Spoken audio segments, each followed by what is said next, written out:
जैसे ही वह शख्स सनाया के करीब झुकता है, सनाया अपनी आंखें खोलकर उसके कॉलर को पकड़कर उसे बिस्तर पर गिरा देती है और उसके ऊपर आ जाती है और अपने बिस्तर के साइड ड्रॉर से एक चाकू निकालकर उसके गले पर रख देती है। सनाया गुस्से से कहती है, तुम कौन हो और यहाँ क्या कर रहे हो? वह शख्स थोड़ी देर के लिए हक्का बक्का रह जाता है, लेकिन फिर धीमी आवाज़ में कहता है, स्वीट हार्ट, तुम कितनी खतरनाक हो। सनाया उसकी आवाज़ सुनकर गुस्से से कहती है, तुम कौन हो? सनाया की बात सुनकर वह शख्स फिर धीमी आवाज़ में कहता है, तुम्हारा होने वाला पति।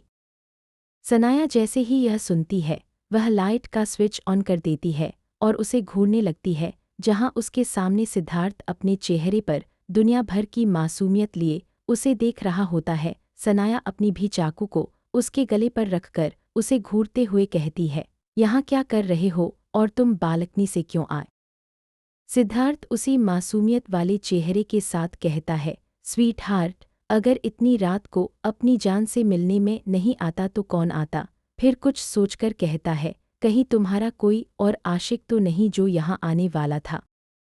सनाया कोई जवाब नहीं देती और उसके ऊपर से उठ जाती है और खड़ी होते हुए कहती है, अब जल्दी से यहाँ से दफा हो जाओ, इससे पहले कि यहाँ तुम्हें कोई देख ले और तुम्हारी खतरनाक, रहस्यमयी, खतरनाक वाली छवि की धज्जियाँ उड़ जाए। यह सब सनाया एक कातिलाना मुस्कान के साथ कह रही थी।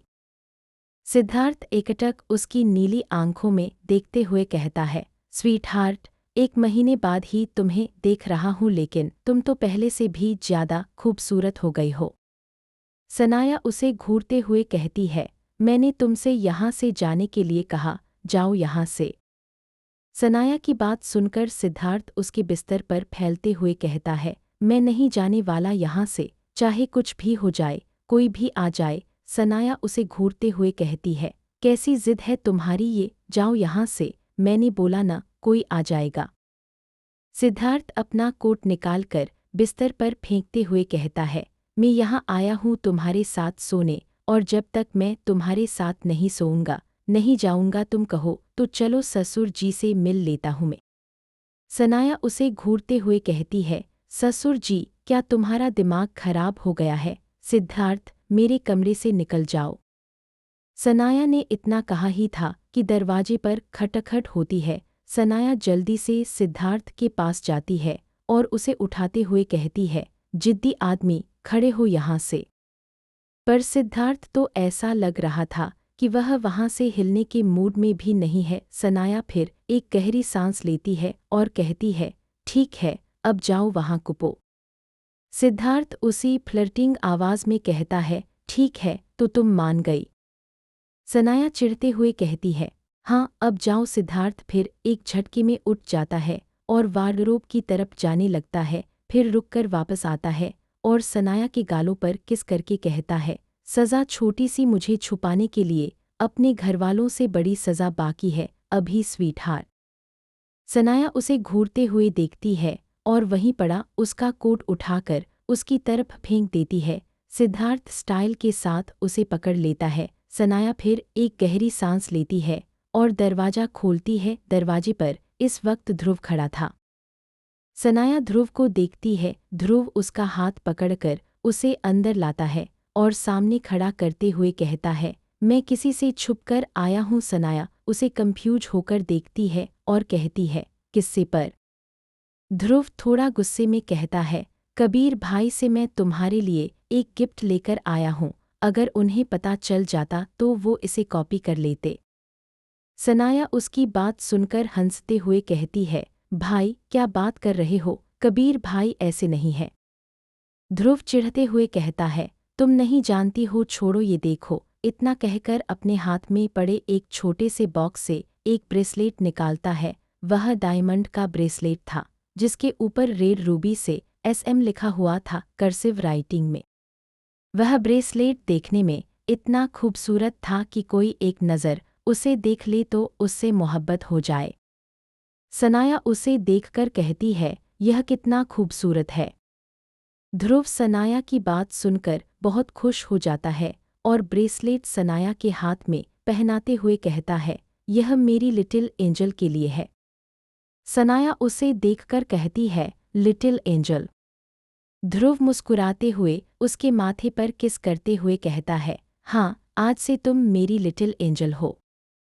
सनाया का यह नाम कोई और सुन लेता तो उसे सदमा ही लग जाता, लेकिन हमारे ध्रुव भैया इन सब से अनजान थे। पूर्णविराम सनाया मुस्कुराकर हाँ में सर हिला देती है। ध्रुव फिर उसके माथे को थपथपाते हुए कहता है, बहुत देर हो गई है, सो जाओ। सनाया उसे रोकते हुए कहती है, लेकिन भाई, यह SM क्यों? यह सब वह अपना ब्रेसलेट देखकर कह रही होती है। ध्रुव उसकी बात सुन मुस्कुराकर कहता है, SM यानी सनाया मल्होत्रा। सनाया इस बात का कोई जवाब नहीं देती तो ध्रुव मुस्कुराकर वहाँ से चला जाता है। सनाया जाकर गेट लॉक करती है। जैसे ही वह गेट लॉक करके पीछे मुड़ती है, जैसे ही वह पीछे घूमती है, उसे सिद्धार्थ की गुस्सैल नज़रें खुद पर महसूस होती हैं। सनाया को समझ नहीं आता कि सिद्धार्थ उसे क्यों घूर रहा है। इससे पहले कि वह कुछ कहे या सोचे, सिद्धार्थ आगे बढ़कर उसे एक झटके में अपनी बाहों में उठा लेता है और बिस्तर की तरफ बढ़ जाता है। सनाया पूरी तरह से शॉक्ड हो जाती है। वह सिद्धार्थ के ऊपर चिल्लाते हुए कहती है, पागल आदमी, ये क्या कर रहे हो? दिमाग खराब हो चुका है क्या? बेवकूफ़, नीचे उतारो मुझे। उसके इतना कहते ही सिद्धार्थ सनाया को बिस्तर पर पटक देता है और उसके ऊपर आ जाता है। सनाया हैरानी से सिद्धार्थ को घूर रही थी। उसे घूरते हुए कहती है, ये क्या पागलपन है? सिद्धार्थ अपनी लाल आंखों से उसे घूरते हुए कहता है, तुम क्या कर रही थी, तुम्हें पता है? सनाया उसे अजीब नज़रों से घूरते हुए कहती है, मैं क्या कर रही थी? मैंने क्या किया? पागलों वाली बातें क्यों कर रहे हो? सिद्धार्थ गुस्से से उसे घूरते हुए कहता है, मैं पागलों वाली बातें कर रहा हूँ। सनाया हैरानी से सिद्धार्थ को घूर रही थी और कहती है, यह क्या पागलपन है? सिद्धार्थ अपनी लाल आंखों से उसे घूरते हुए कहता है, तुम्हें पता है तुम क्या कर रही थी? सनाया अजीब नज़रों से उसे घूरते हुए कहती है, मैं क्या कर रही थी? मैंने क्या किया? पागलों जैसी बातें क्यों कर रहे हो? सिद्धार्थ गुस्से से उसे घूरते हुए कहता है, मैं पागलों जैसी बातें कर रहा हूँ। सनाया जवाब में कहती है, हाँ तो अचानक से ऐसा रिएक्ट करोगे तो पागल ही कहूँगी ना। सनाया की बात सुनकर सिद्धार्थ उसके हाथों में अपना हाथ उलझाते हुए उसे तीव्र नज़रों से घूरते हुए कहता है, उसने तुम्हें किस किया और तुम देख रही थी?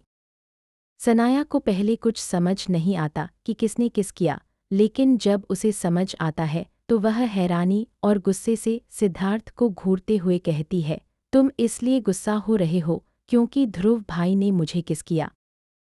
सिद्धार्थ फिर अपना सर हाँ में हिला देता है। सनाया हैरानी से उसे घूरते हुए उसके हाथों से अपना हाथ निकालते हुए कहती है, पागल आदमी, भाई है वो मेरा, उसने मुझे किस किया, वो भी माथे पर। वो एक सच्चा प्यार होता है और तुम उस बात के लिए ऐसा बर्ताव कर रहे हो। सनाया की बात सुनकर सिद्धार्थ गुस्से से कहता है, सनाया, तुम्हें हग किस मिस करने का हक सिर्फ मेरा है, ना कि किसी और का, समझी? और हाँ, आज ही अपने भाई को बोल देना कि तुम्हें किस न करे होता कौन है वो तुम्हें किस करने वाला। सनाया उसे ऐसे देख रही थी जैसे किसी साइको को देख रही हो और गुस्से से चिल्लाते हुए कहती है, मिस्टर ओबेरॉय, मैं आपकी कोई प्राइवेट प्रॉपर्टी नहीं हूँ जो आप मुझ पर अपना हक जता रहे हैं, समझे? और प्लीज यहाँ से जाओ और आज के बाद ऐसी फालतू की बातें मत करना, समझे?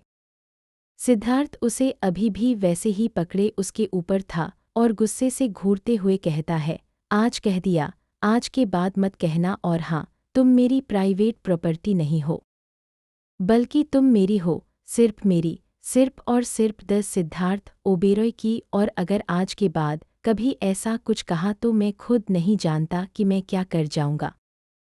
सिद्धार्थ की ऐसी बात सुनकर सनाया, जिसे किसी बात की परवाह नहीं रहती थी, थोड़ी डर गई क्योंकि सिद्धार्थ की आंखों में जुनून, पागलपन और एक साइकोपैथ का भाव नजर आ रहा था। सनाया ने एक गहरी सांस ली और फिर सिद्धार्थ की आंखों में देखकर कहती है, तुम मुझसे प्यार नहीं करते हो, तो अपना यह पागलपन बंद कर दो, मैं चेतावनी दे रही हूँ।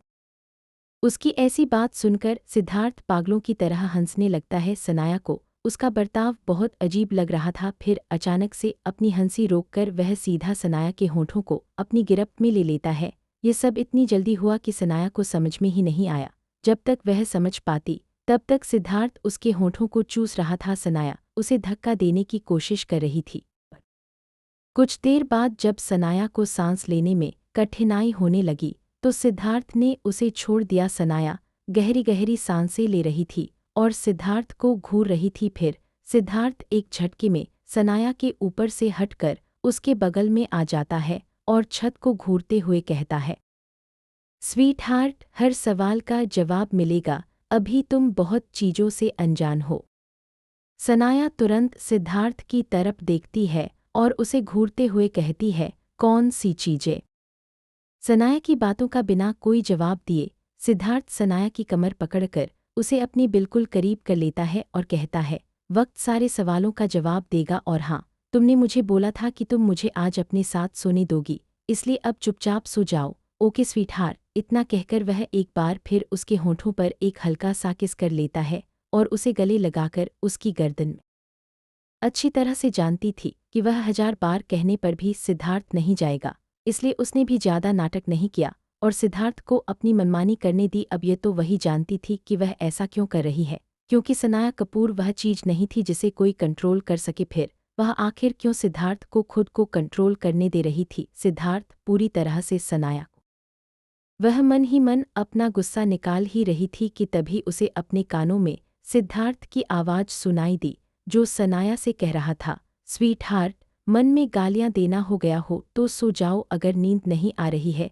तो हम एक्सरसाइज भी कर सकते हैं। सनाया उसे अजीब तरीके से घूरते हुए कहती है, कौन सी एक्सरसाइज? सिद्धार्थ अपनी एक भौं उठाते हुए कहता है, बेर एक्सरसाइज।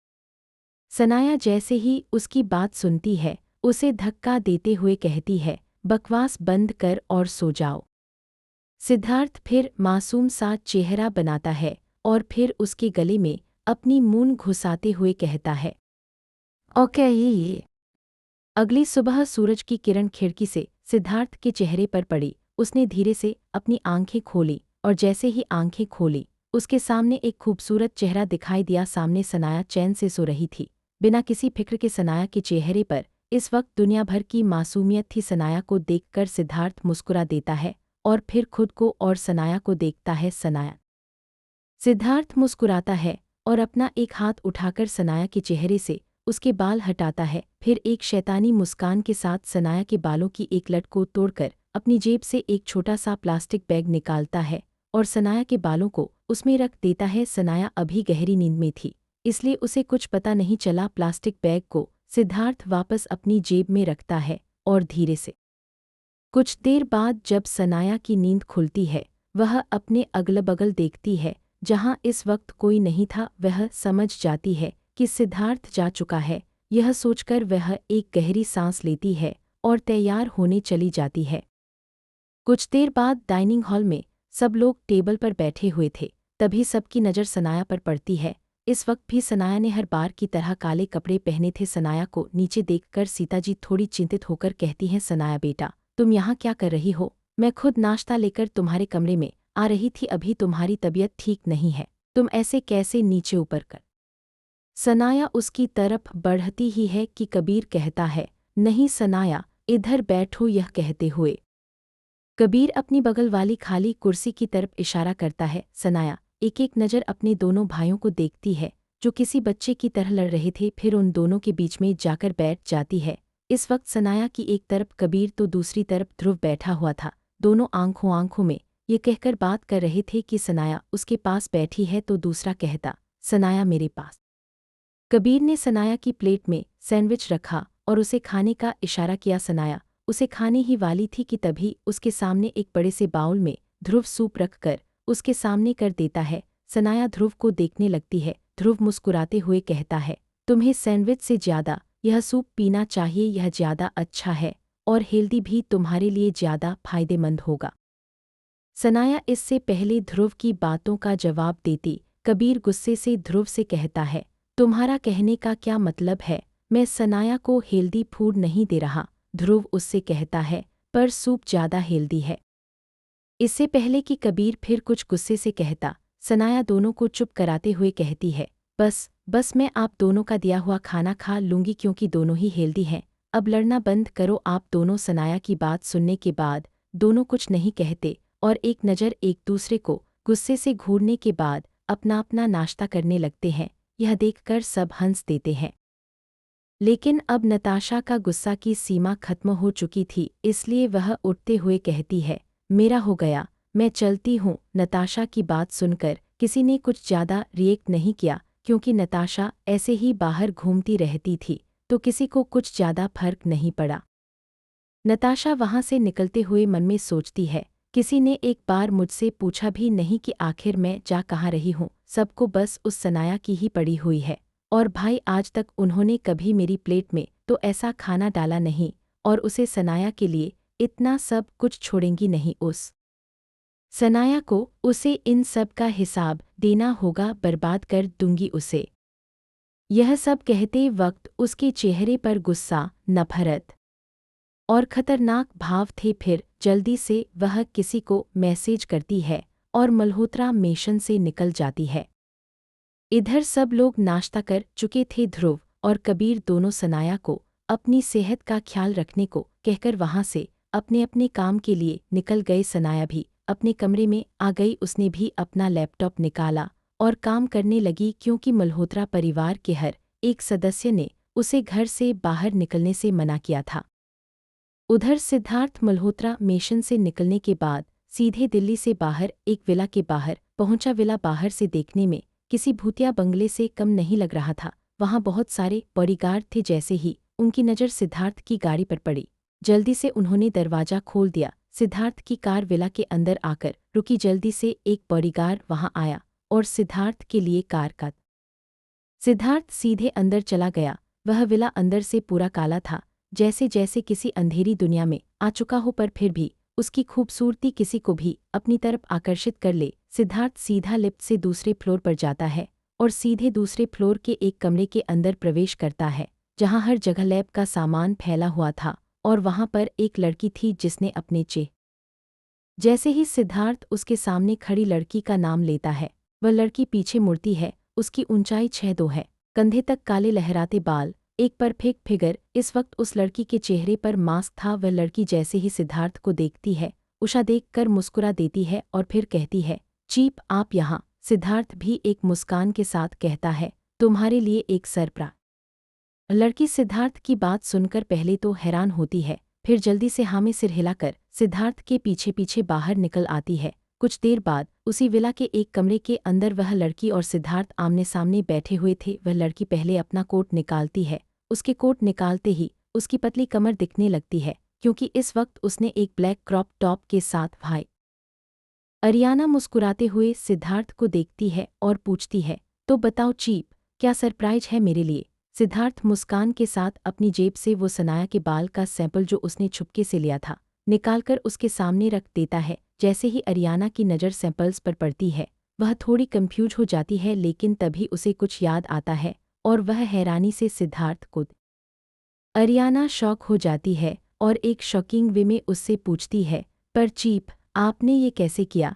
वो एक खतरनाक लड़की है, उसे ये भी पता होता है कि कौन कौन उसके आसपास सांस भी ले रहा है, और आपने उसके नाक के नीचे से उसका हेयर सैंपल लिया है, वो भी उसे बिना बताए। आपको पता भी है अगर उसे पता चल गया या हल्का सा भी शक हुआ तो वो किस हद तक जा सकती है सब पता लगाने को। सिद्धार्थ अरियाना की सारी बातें चुपचाप सुन रहा था। सिद्धार्थ अरियाना को शांत करता हुआ कहता है, शांत हो जाओ, तुम ऐसा कुछ नहीं होने वाला। क्योंकि सिद्धार्थ अरियाना अपना सिर नामे हिलाते हुए कहती है, नहीं चीप, वो कोई मामूली प्यादा नहीं जिसे आप कंट्रोल में कर लो। वो एक आग है जो सब कुछ तबाह करने की हिम्मत रखती है। आपने इस बात पर ध्यान नहीं दिया। नहीं मल्होत्रा फैमिली, न ही ओबेरॉय फैमिली, कोई भी मिलकर ये बात पता नहीं लगा पाया कि आखिर सनाया 1 महीने के लिए कहाँ गायब थी। किसी को कुछ नहीं पता, क्योंकि सिद्धार्थ उसकी सारी बातें सुन रहा था। फिर कुछ सोचते हुए कहता है, ऐसा तो मुझे भी लगता है, वो एक मिस्ट्री है, पर वो सिर्फ एक प्यादा है,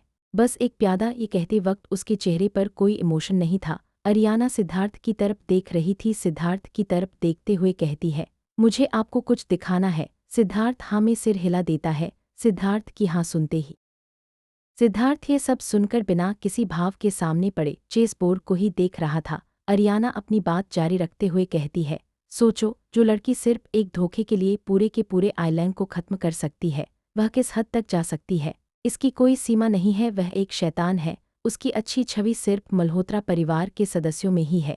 बाहर की दुनिया उसे डेविल क्वीन। सिद्धार्थ ये सब सुनकर मुस्कुरा देता है और चेस बोर्ड में से कीन को उठाकर उसे देखते हुए कहता है, ये प्यादा क्वीन जैसा क्यों लग रहा है। अरियाना भी उसी क्वीन को देखते हुए कहती है, क्या पता वही क्वीन हो जिसे हम एक मामूली प्यादा समझ रहे हैं। सिद्धार्थ अरियाना को देखते हुए कहता है, तो कीन मेरी है। इतना कहकर तेज तेज हंसने लगता है, पर उसकी ये हंसी सुनकर कोई भी डर सकता था, क्योंकि ये कोई आम हंसी नहीं थी। यह खतरनाक और रहस्य से भरी हुई थी। सिद्धार्थ की हंसी सुनकर अरियाना अपना पसीना पोंछने लगती है। अरियाना इस वक्त काफी घबराई हुई थी, क्योंकि वह सिद्धार्थ के भावों को अच्छे से समझती है, लेकिन इस वक्त सिद्धार्थ का भाव काफी अजीब था, जो उसके समझ से बाहर था। अरियाना एक गहरी सांस लेती है और थोड़ा डरते हुए पूछती है, चीप, आप करना क्या चाहते हो? मुझे कुछ समझ नहीं आ रहा है। सिद्धार्थ अचानक से अपनी हंसी रोक देता है और अपने हाथ में पकड़ी हुई उस क्वीन को सिद्धार्थ की यह बात सुनकर अरियाना आंखें फाड़े उसे देख रही थी। वह जानती थी कि सिद्धार्थ को लड़कियों से सख्त नफरत है और आज तक सिद्धार्थ का नाम किसी भी लड़की के साथ मीडिया में नहीं आया है। बहुत सारी लड़कियों ने उसे अप्रोच करने की कोशिश की, लेकिन उसके बाद उनका जो हाल हुआ वह रूह को भी कंपा दे। अरियाना सिद्धार्थ की तरफ देखते हुए कहती है, पर चीप, आप। अरियाना उसकी बात सुनकर उससे सवाल करते हुए कहती है, अच्छा, तो आप किसी को भी इस काम के लिए भेज सकते थे, जो सनाया के करीब जाकर उससे प्यार का नाटक करे, तो फिर आप खुद क्यों गए और क्यों पागलों की तरह उसे पिछले 5 साल से ढूंढ रहे थे? अरियाना की बात सुनकर सिद्धार्थ कुछ नहीं कहता। वह बिल्कुल चुप था, क्योंकि शायद उसके पास भी इन सवालों का कोई जवाब। इससे पहले कि सिद्धार्थ गुस्से से उस पर चिल्लाता, अरियाना वहां से भाग जाती है अपने लैब की तरफ। लैब के अंदर वह आकर अपने आप से बात करते हुए कहती है, अगर यह सब में मोहब्बत है तो बहुत अच्छी बात है, पर सनाया के लिए यह मोहब्बत बहुत खतरनाक होगी, क्योंकि सिद्धार्थ ओबेरॉय की मोहब्बत कोई आम मोहब्बत नहीं। फिर भगवान से प्रार्थना करते हुए कहती है, भगवान, प्लीज सब ठीक करना। मैं चाहती हूँ कि चीप की जिंदगी में भी कोई आए जो चीप को टक्कर दे सके। बराबरी का प्लीज गॉड, दोनों को आशीर्वाद देना। इतना कहकर वह काम करने लगती है अपना। इधर सिद्धार्थ अभी भी उसी जगह बैठा था। उसके चेहरे पर कोई भाव नहीं थे, लेकिन उसके दिमाग में बार बार अरियाना की बातें घूम रही थीं। कुछ सोचकर वह अपनी जेब से अपना फ़ोन निकालता है और अपने असिस्टेंट को कॉल करता है। दूसरी तरफ से आवाज़ आती है, यस सर। सिद्धार्थ अपनी ठंडी आवाज़ में कहता है, क्या पता लगा पाए उसके बारे में? असिस्टेंट अचानक डर जाता है।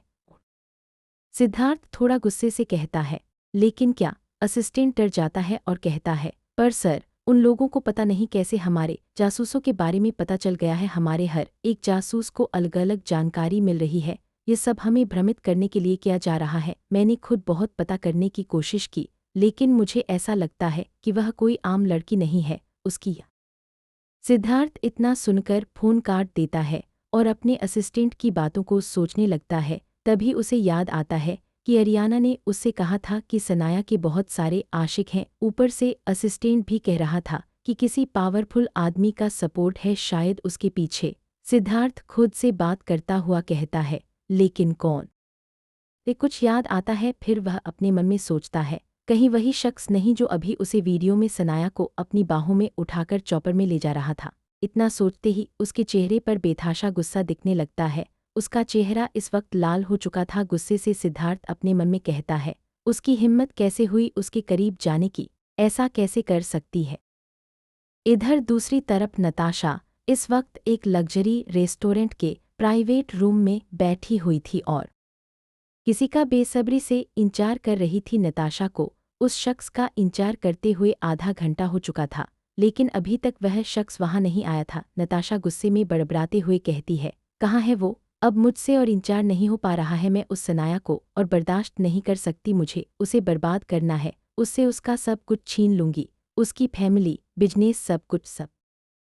यह सब कहते वक्त वह यह बिल्कुल भूल चुकी थी कि सनाया इन सब की असली हकदार है। वह असली बेटी है मल्होत्रा की, न कि कोई गोद ली हुई। यहाँ अगर कोई गोद ली हुई है तो वह सिर्फ और सिर्फ नताशा, उसका तो कोई हक ही नहीं है इन सब पर। वह तो मल्होत्रा का दिल बड़ा होने की वजह से, सच्चाई जानने के बाद भी उन्होंने उसे अपनी बेटी मान कर रखा, पर यहाँ तो वह उनकी ही बेटी को बर्बाद। जैसे ही उस प्राइवेट रूम का दरवाज़ा खुलता है, नताशा चुप हो जाती है और दरवाजे की तरफ देखती है जहाँ इस वक्त माहिरा खड़ी थी। माहिरा ने इस वक्त एक शॉर्ट ड्रेस पहनी हुई थी, चेहरे पर बहुत सारा मेकअप था और ऊपर से नीचे तक ब्रांडेड चीज़ों से लदी हुई थी। नताशा ने माहिरा को देखा और माहिरा से कहा, माहिरा तुम कहाँ रह गई थी, मैं कब से तुम्हारा इंतजार कर रही थी। इसके बाद बारी अदा के साथ माहिरा नताशा के सामने वाली कुर्सी पर आकर बैठ जाती है। नताशा माहिरा को देखती हुई कहती है, माहिरा मुझे तुम्हारी मदद चाहिए, इसके बदले में मैं तुम्हारी मदद कर दूंगी। नताशा की यह बात सुन माहिरा एक शातिर मुस्कान के साथ कहती है, मदद? कैसी मदद, और तुम मेरी कौन सी मदद कर सकती हो? नताशा एक गहरी सांस लेती है और माहिरा को देख। नताशा की बात सुनकर माहिरा कहती है, ओह उस बिच से। नताशा हमें सिर हिलाते हुए कहती है, हाँ परेशान कर रखा है उसने। पहले मल्होत्रा परिवार की प्रिंसेस में थी, पर अब सारी अटेंशन उसे ही मिल रही है। ऐसा लगता है देवी है वो घर की। मुझे अब हद से ज़्यादा गुस्सा आ रहा है, मैं अब उसे बर्दाश्त नहीं कर सकती। नताशा की गुस्से और नफरत से भरी ये सारी बातें सुन फिर माहिरा नताशा की तरफ देखती हुई कहती है, लेकिन तुम मेरी क्या मदद कर सकती हो, क्योंकि मल्होत्रा मिशन में तुम रहती हो। मैं नहीं सनाया, मेरे लिए कोई इतनी बड़ी प्रॉब्लम नहीं है, तो आखिर मैं तुम्हारी मदद क्यों करूं, बताओ। माहिरा की बात सुन नताशा एक खतरनाक मुस्कान के साथ देखती है, क्योंकि तुमने भी कहीं न कहीं सनाया से पंगा ले लिया है, और उस दिन तुमने खुद भी कांटा बनेगी तब क्या करोगी, क्योंकि तब तक शायद सनाया मल्होत्रा परिवार की जान बन चुकी होगी, और मल्होत्रा परिवार की जान को चोट पहुंचाना मतलब मल्होत्रा परिवार पर हमला करना, ये ज़्यादा खतरनाक नहीं होगा। नताशा की बात सुन माहिरा थोड़ी देर कुछ सोचती है, फिर मुस्कुराकर अपना हाथ आगे बढ़ाती है और कहती है, ओके डील फाइनल। सनाया की बर्बादी अब हमारे दोनों के हाथों होगी। नताशा भी उससे हाथ मिला लेती है और दोनों एक दूसरे को एक शातिर मुस्कान देती हैं और अपना प्लान बनाने लगती हैं। कुछ देर बाद नताशा हैरान और उत्साहित होती हुई कहती है, ओह माय गॉड माहिरा, इस माहिरा कबीर की बचपन की दोस्त है और वो बचपन से ही कबीर से पागलों की तरह प्यार करती है। इधर दूसरी तरफ रूही अपने केबिन में बैठी अपना काम कर रही थी, तभी वहाँ करण आता है और सोफे पर पसार जाता है। रूही अपनी नज़रें उठाकर करण को देखती है और फिर उसे घूरते हुए कहती है, ये तुझे क्या रेस्टिंग रूम नज़र आ रहा है जो मुँह उठाकर यहाँ पसारने आ। रूही उसकी बात पर चिढ़ते हुए कहती है, शट अप, मेरी काली रानी के बारे में कुछ बोला तो सिर फोड़ दूंगी समझा। वह ऐसे ही नहीं हर किसी को मारती फिरती है, कुछ सोच समझकर ही ये सब करती है, तो तू अपनी बकवास बंद कर। करण मुंह बनाता हुआ कहता है, बॉस की चमची बोल रही है। वे दोनों लड़ाई कर ही रहे होते हैं कि तभी केबिन का दरवाज़ा खुलता है और एक हैंडसम उन दोनों के सामने इस वक्त कोई और नहीं बल्कि माविन खड़ा था, जिसके चेहरे पर हर वक्त की तरह ठंडा एक्सप्रेशन था। माविन एक नज़र दोनों को देखता है, फिर उन्हें घूरते हुए सोफे पर किसी राजा की तरह बैठता है और कहता है, तुम दोनों कल की मीटिंग की सारी तैयारी करोगे। रूही और करण हैरानी से उसे देखते हुए कहते हैं, आपका मतलब है कि हम कल की मीटिंग की तैयारी करेंगे, वो भी हम। माविन उन्हें एक नज़र घूरता है और फिर कहता है, बॉस ने कहा है कि कल मीटिंग रखने के लिए नया प्लेस चुनो और सबको बुलाओ, जहाँ भी हो सबको इस मीटिंग में आना चाहिए। अगर कोई नहीं आया तो जितनी गोलियां होंगी वो तुम्हारे शरीर में होंगी। यह सुनकर तो मानो उन दोनों को ही सदमा लग जाता है। दोनों चिल्लाते हुए एक साथ बोलते हैं। दोनों अब सदमे से बाहर आते हैं और अपना डर भूलकर चिल्लाते हुए कहते हैं, यह क्या मजाक है, हमें क्यों गोलियां पड़ेंगी, हमारा क्या कसूर और हम यह काम क्यों करें। इससे पहले दोनों और कुछ कहते कि मैक्स अपनी गन निकालकर टेबल पर रख देता है। उनकी गन को दोनों एक नज़र देखते हैं, फिर एक दूसरे को देखते हैं और फिर हमें सिर हिलाते हुए कहते हैं, ठीक है। माविन देख एक शातिर मुस्कान देता है और फिर बिना कुछ कहे जाने लगता है। उसे जाते देख रूही जल्दी से कहती है, वो कहाँ है, इस वक्त क्या कोई मिशन पर गया है। मैक्स रूही की बात सुनकर पलटकर उसे देखता है और एक आईब्रो उठाकर कहता है, इतनी काबिल तो हो ना कि खुद पता कर सको। रूही कुछ नहीं कहती, बस गुस्से में अपना सिर हो में हिला देती है। मैक्स फिर तुरंत वहां से निकल जाता है। मैक्स के निकलते ही रूही गुस्से में चिल्लाते हुए कहती है, बदतमीज आदमी, सनाया की पूरी कॉपी है ये बदतमीजी इसका। इसे ऐसी फटकार दूंगी जो इसे सीधा कर दे और इसके होश ठिकाने पर ला दे। श्राप देती हूँ मैं इसे, डरेगा इससे ये बदतमीज, देख लेना तुम। करण रूही को शांत कराते हुए कहता है, अरे मेरी माँ, शांत हो जा। अब क्या उसके लिए तारेक जैसा पति मांगेगी? वो भी दोस्त है हमारे, ऐसा न कर प्लीज, वो बस थोड़ा सा गुस्सैल है। रूही अब गुस्से से करण को घूरते हुए कहती है, क्या कहा? थोड़ा सा गुस्सैल है? थोड़ा सा? अरे सनाया की कॉपी है पूरी, इतनी प्रॉपर कॉपी तो प्रिंटर भी नहीं निकालता जितना यह सनाया की कॉपी है। कहाँ यह और कहाँ इसका भाई, जमीन आसमान का फर्क है इन दोनों में। रूही की बात सुनकर करण हंसते हुए कहता है, तू पागल है फिर? तुझे यह नहीं पता कि जब वो गुस्से में आता है तो मैक्स का भी बाप निकल जाता है गुस्से में। रूही भी थोड़ा शर्माते हुए कहती है, ओह मतलब वो मेरा कॉपी है पूरा है ना? रूही की बात सुन करण अजीब सा मुंह बनाते हुए कहता है, लगता है उसके ख्यालों में पागल हो गई। होश में आए और काम पर लग, बहुत काम है, आज सबको इकट्ठा करना है, नहीं तो हम यमराज के पास होंगे। और हाँ, याद रहे यह बात बाहर लीक नहीं होनी चाहिए कि कोई मीटिंग हो रही है। रूही भी अब सीरियस हो जाती है और हाँ में अपना सिर हिला देती है। उसकी हाँ मिलते ही करण भी वहाँ से तुरंत निकल जाता है। रूही भी अपने काम में लग जाती है। उधर नताशा रात को डिनर के समय घर वापस आती है। उसके बाद फ्रेश होकर डाइनिंग टेबल पर आकर बैठ जाती है। उसकी नज़र सामने जाती है। इस वक्त भी सनाया ध्रुव और कबीर के बीच बैठी हुई थी और दोनों बार बार उसकी प्लेट में कुछ डाल रहे थे। नताशा जैसे ही यह सब देखती है, उसकी आंखें लाल हो जाती हैं, लेकिन तभी उसे कुछ याद आता है। उसे याद कर उसका चेहरा बिल्कुल नॉर्मल हो जाता है और यह सोचकर वह मुस्कुरा देती है और आराम से अपना खाना खाने लगती है। खाना खाते खाते सनाया एक नज़र सबको देख। सब लोग चुपचाप यह सुन रहे थे। तभी ध्रुव हैरानी से कहता है, खुद की कंपनी? ध्रुव की बात सुनकर दादाजी गर्व से कहते हैं, और क्या, हमारी सनाया किसी छोटी मोटी कंपनी की मालिक नहीं है, एसके इंडस्ट्री की ओनर है सनाया। दादाजी की बात सुनकर ध्रुव हैरानी से कहता है, एसके इंडस्ट्री, हमारे कंपीटिटर्स? ध्रुव की बात सुनकर दादाजी ध्रुव का मुंह बंद करवाते हुए कहते हैं। दादाजी की बातों में तन सभी को समझ आ रहा था। ध्रुव थोड़ा चिढ़ते हुए कहता है, मेरी बहन है ही बिजनेस संभालने के लिए, तो मैं क्या करूं? मैं देश के लोगों की जिंदगी बचाता हूं, तो मेरी बहन देश की जीडीपी में योगदान कर रही है। हम सभी अपने अपने क्षेत्र में सफल हैं। उसके बाद ध्रुव गर्वीली नज़रों से सनाया की तरफ देखता है और उसका सिर सहलाते हुए कहता है, बहन है, इससे ज़्यादा मेरे लिए गर्व की बात क्या हो सकती है? ध्रुव सनाया से सवाल पूछते हुए कहता है, पर सनाया, तुमने अपनी पहचान रिवील क्यों नहीं की अब तक? सनाया ध्रुव की बात सुनकर उसे जवाब देती हुई कहती है, भाई, आप ये बात जानते होंगे कि बिजनेस वर्ल्ड में कितने राइवल्स होते हैं, इसलिए मैंने अपनी पहचान दुनिया से छुपाकर रखी है और मुझे मीडिया के सामने आने में भी कोई दिलचस्पी नहीं है, इसलिए मैंने अपनी। सनाया की बात सुनकर नताशा एक गहरी सांस लेती है। वह डर गई थी क्योंकि जैसे ही दुनिया के सामने ये बात आएगी कि सनाया मल्होत्रा फैमिली की असली बेटी है, तो सबको यह भी पता चल जाएगा कि वह गोद ली हुई बेटी है और उसकी बनाई हुई इमेज मल्होत्रा फैमिली की प्रिंसेस वाली बर्बाद हो जाएगी, उसकी इमेज को नुकसान होगा। सनाया सबको समझाती हुई कहती है, अभी बहुत सा काम है जो मुझे सुलझाना है, इसलिए मुझे थोड़ा वक्त दो ताकि मैं सब कुछ सॉर्ट आउट कर सकूं। तब तक के लिए इसे ऐसे ही रहने दो। सनाया की बात सुनकर किसी ने उससे कोई सवाल नहीं किया। सवाल तो सबके मन में था, पर उन्हें पता था कि सनाया कितनी स्मार्ट है, जिस लड़की ने अकेले ही इतना बड़ा एम्पायर खड़ा कर दिया।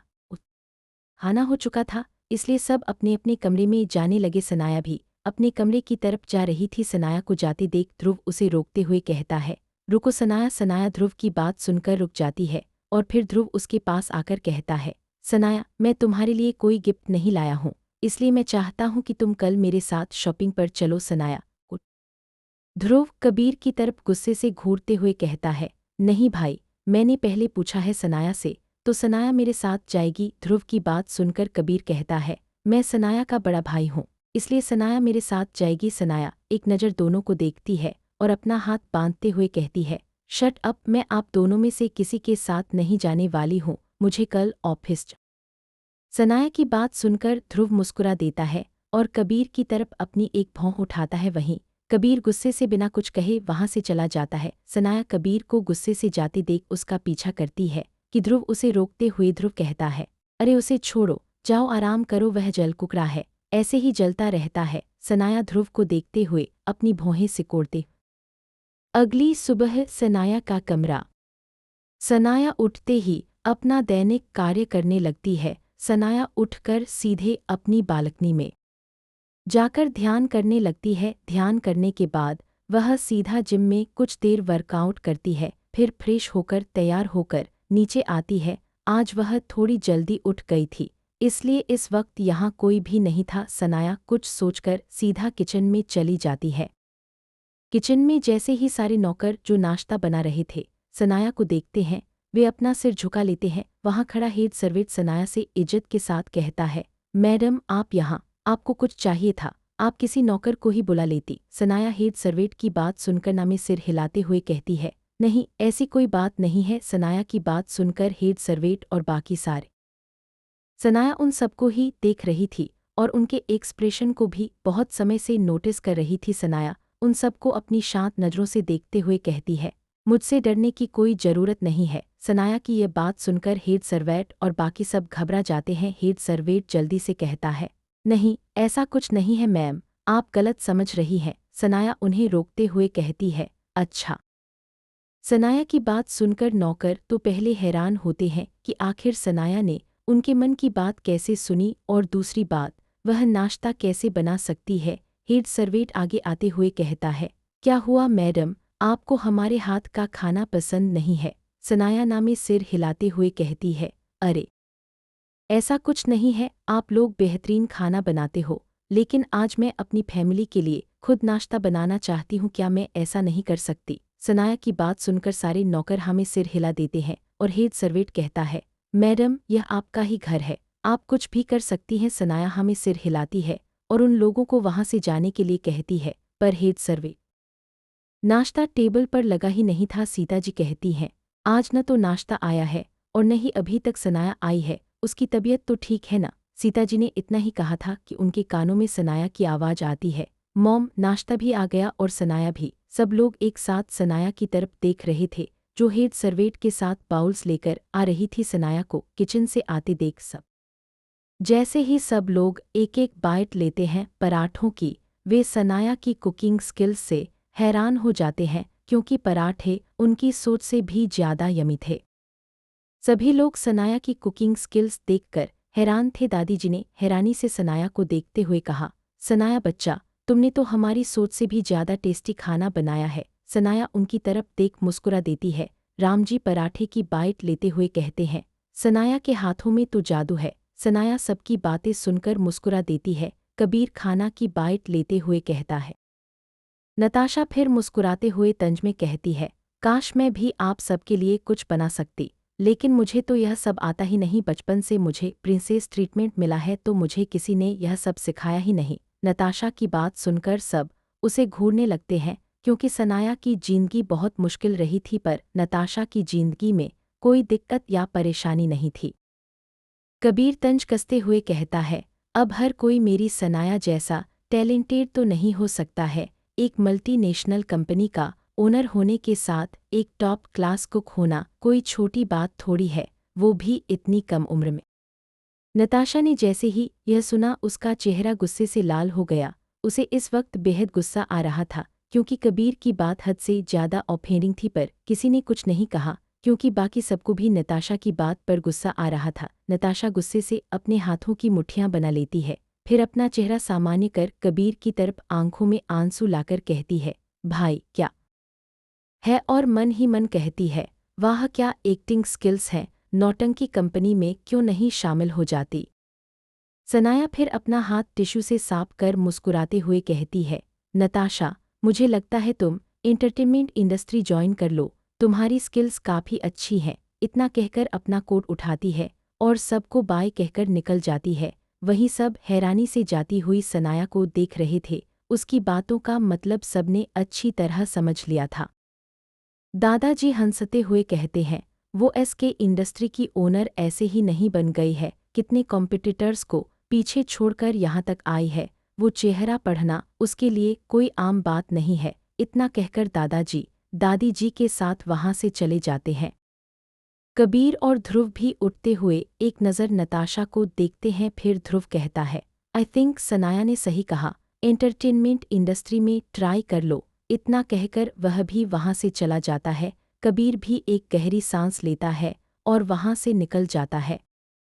नताशा अब आंसुओं भरी नज़रों से सीता जी और राम जी को देख रही थी। राम जी भी गुस्से से कहते हैं, डोंट डू इट अगेन।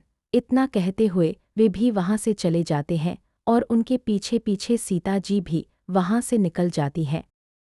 से ज़्यादा बेइज्जती हुई थी। नताशा गुस्से से कहती है, तुम्हें मैं छोड़ूंगी नहीं सनाया, तुम्हें इस सारी बेइज्जती का हिसाब देना होगा, आई विल डिस्ट्रॉय यू। और इतना कहकर वह भी गुस्से से वहाँ से निकल जाती है। इधर सनाया हर बार की तरह इस बार भी मल्होत्रा मिशन से बाहर आने के बाद कुछ देर चलती है। कुछ देर चलने के बाद वह एक जगह खड़ी हो जाती है।